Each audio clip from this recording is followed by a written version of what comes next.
In this video, we're going to be walking through how to build a simple and powerful onboarding and offboarding system in ClickUp.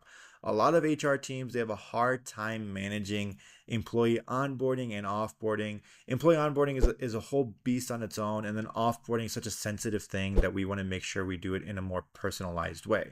Included in this, we're going to show you how you can manage your employee list. This list is very important because it's going to integrate with your employee onboarding and offboarding. It's going to help trigger some events that we create, especially for offboarding. So let's go inside this employee list and let's start adjusting the fields here. So we have this task that came in as an example, this employee that has been hired. I'm going to go ahead and just do the standard stuff. Priority we probably don't need, so I'm going to go ahead and hide that. And honestly, we most likely don't need assignee nor due date. So let's go ahead and hide that too. All right, we're going to create a couple of fields. The task name will be the employee name. I have a drop-down field called department. So let's go ahead and add that. Perfect. So we have PMO, admin, sales as selections as an example. And let's just say this person's in the PMO group. And I'm going to create another drop down called positions. I already have this selection as well. So I'm going to go ahead and add that. And this list drop down selection, these will be your positions or your roles essentially. You can have this be a text field, but I like having it be a standard drop down field just because it provides more standardization as an example. So let's say that this person's a project manager. All right, so now we're going to bring in email. I already have candidate email here. The reason why we're not doing like company emails, because let's say, for example, this employee is no longer active, you have their previous email address that they use for hiring purposes. So in case you need to reach out for them in case of some documentation, you have that email that you can contact them on. Now, next one is let's add some number fields. So let's do number and let's call this PTO. All right. This can be PTO in hours and days, whatever you want to define it as. But let's say they have 40 hours of PTO and let's do another number field. Let's call it sick leave. And let's say that they have 20 hours of sick leave here. Now, what's nice about this is let's say this employee reached out to you to use their PTO. Let's say they want to use 10 hours of it. You can simply go into the employee's task, add the comment saying like, hey, this person is approved for 10 hours, and you can change their PTO to 30 hours from there. All right, let's add in a date field. We're going to have this called the hire date. So let's go ahead and bring hire date in. Essentially, this is the date so you know when this employee was hired. You can use this field later on for any kind of like automations in case you want to reset the PTO field and sick leave field on a yearly basis or add it up. We'll kind of get into that maybe on a different video. But this hire date, again, is a good data point for you to use so you can track information on your employees. And let's include a checkbox called offboarding. All right, so whenever we have this checkbox, basically this employee's task name will be duplicated within the offboarding list. Now let's bring in statuses. Statuses we're going to keep very simple. And I'll show you how simple. So go ahead and edit them. We're just going to have active and inactive. All right, so if the employee is no longer with your company, they're going to be inactive. If they are in this list, they're basically an active employee. You can actually just hide the status column completely just because we have two of those fields there. You can show closed in case you do want to see all of the inactive employees or the employees that are no longer with your company. You can definitely show closed here for the employee list on that side. Okay, so a couple of automations that we can create. We have our offboarding and onboarding lists. So let's go ahead and let's say that once offboarding is checked, custom field, I'm going to select offboarding. Once it's checked, we're going to go ahead and create a task in a list. So create a task and the task name will be the same. It'll be in our offboarding list. All right. And we don't need to add any kind of specific things here. We'll just go ahead and just enter this description. When checkbox selected, send to offboarding. All right, it's always good to keep this as detailed as possible so you know what the automation is about without having to click into it. All right, so this is a hub for your employee records. You can always add things like salary, who their supervisor is, when their benefits enrollment is needed and things like that. But at a minimum, this currently gives you a view as who's on your team and what their information looks like. All right, so this list is going to be very simple. So you've hired somebody, great, now what? The onboarding experience really sets the tone for anybody that's coming into your company, right? You want to make sure that employee journey is not confusing or frustrating, and you don't want to miss any steps there. We have a list called onboarding. I have an automation already created so that whenever somebody gets hired, for example, if they get accepted, it automatically will create a task within our onboarding list here.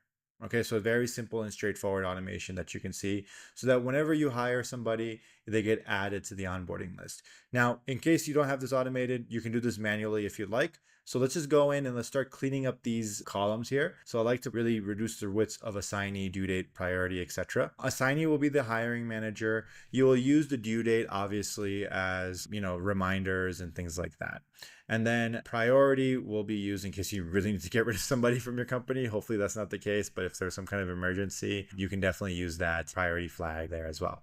So let's add some fields. Your task name is the candidate name, obviously. We're going to add in the position or the department field. So let's do department. I already have a department field created. So I have these selections here, PMO, admin, sales as an example. And then I'm going to go ahead. Let's just say that this person was the PMO. I'm going to go ahead and add in the position field. So I already have this position field. And in this, I have different selections, whether they're the HR manager, project manager, admin, and you can always include things.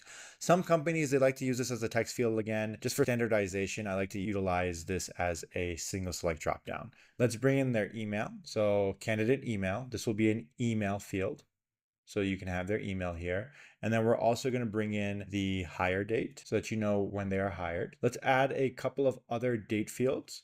We're going to add in orientation date because that's a part of onboarding, right? And then we're going to add in probation date as well. A lot of companies, they put employees through a probationary period. So let's go ahead and create that. Apart from status, we're going to utilize a drop down for stage. So we're going to have two kind of selections to help track this. So let's do that.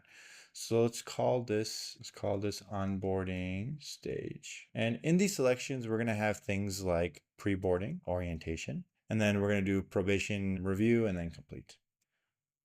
And we can have that set there. Let's actually have this set so that the onboarding stage default is just pre-boarding whenever the task gets created. So we can go into the field type and we can select the default value as pre-boarding.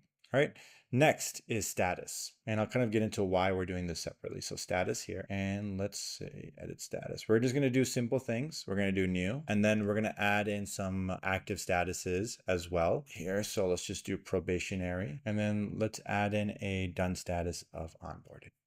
All right, so just simple. We're gonna keep it simple and straightforward. The reason why we have new is so that you know whenever you have a new person that you have to onboard, as an example.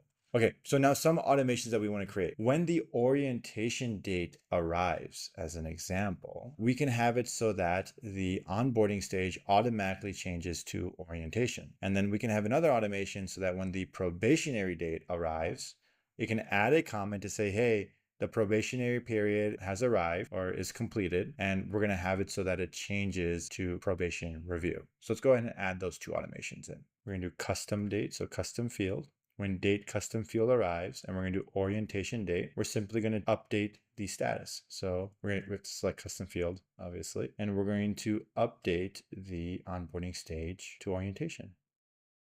All right, and then I'm going to duplicate the same one. I'm going to duplicate in current location. Instead of orientation date, I'm going to do probationary date. And then I'm going to say, change the stage to probationary review. I'm going to have it add a comment. Then it's going to say, at assignee, the probation date has arrived. Please review. Now, obviously, once the stage changes to onboarding, then we can automatically change the status to onboarded. So once the onboarding stage is complete, then you can go ahead and change this manually, or we can just simply add an automation, and we're going to select the onboarding stage to complete, change status to onboarded.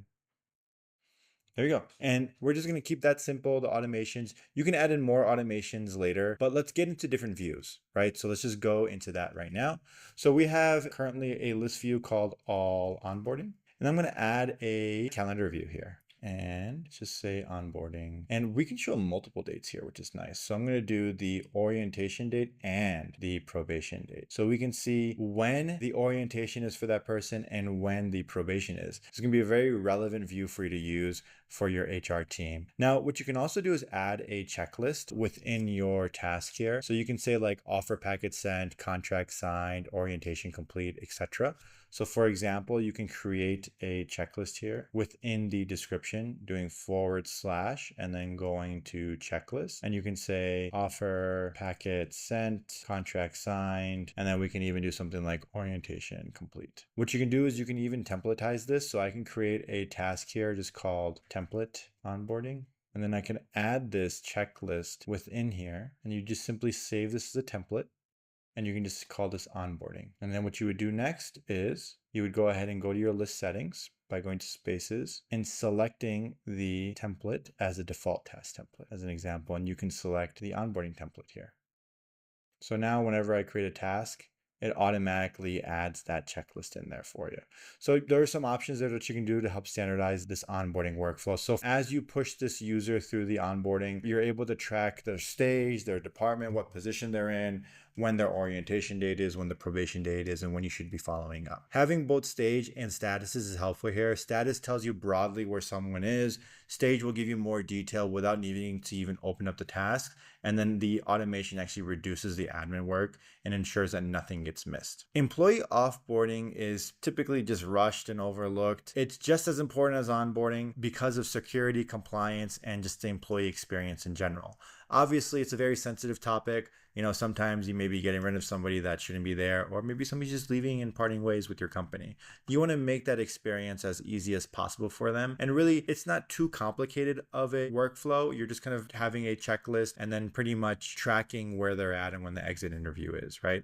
So in our employee list, we already created an automation so that whenever the checkbox gets checked, it will automatically create a task in the employee offboarding list here. Let's go ahead and just do this example. I'm going to check that off. And if I go to my offboarding list now, I can see that it created that task here automatically. Now we can start adding in some fields. So your task name will obviously be the employee name. We're going to add in some standard fields such as position and department. I already have those fields created. And in department, I have standard selections such as PMO, admin, sales. I'm going to add in position. I already have this field created as well. Again, very standard fields such as HR, project manager, admin. And then we can bring in the exit interview date.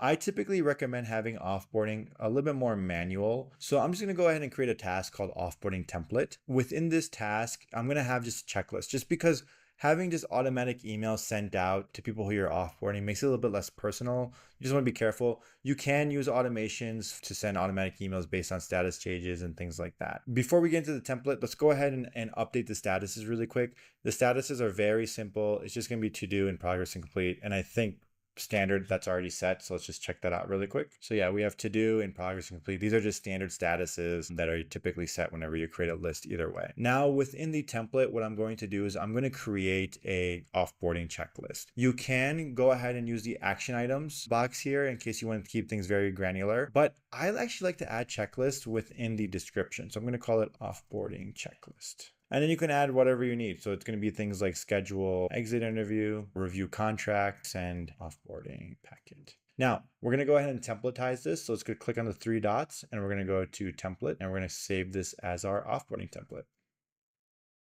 All right. And then within our list settings for our offboarding list, we're going to have a default task template and we're going to have this be the offboarding template. Now you can create an automation so that whenever the task gets like moved or created via automation to apply that template just in case. Sometimes it's a little bit finicky the way ClickUp does things, and we're going to select offboarding template.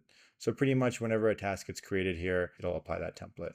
Now let's start talking about different views. We're just going to have 2 views pretty much here. That way we have just a standard process here. Okay. So we're going to have this list called all offboarding. I'm going to make the all offboarding the default view. And I'm going to create another calendar view called exit interviews. And then now I'm going to go to customize. And instead of task dates for start and due dates, I'm going to select exit interview date. Now, this exit interview calendar will show you all of the exit interviews that you have set for that month, and you can go through the different months to see all of the exit interviews that you have scheduled. And having a view like this is very helpful for any HR team because they can easily see whenever somebody's being offboarded, when the actual date is, and things like that. Because offboarding can be very sensitive, again, I like to keep automations very minimal. A trigger to schedule an interview is fine, but most of the time I like to keep things pretty manual so that we can review it before we send it. Most HR teams like it that way on that side there too. All right, and that's how you can track employee onboarding and offboarding, as well as how you can manage your current set of employees that you have. If you want to learn more about automating these processes, let me know in the comments. Please feel free to reach out to us at Bijli.org, and don't forget to like and subscribe. Thank you.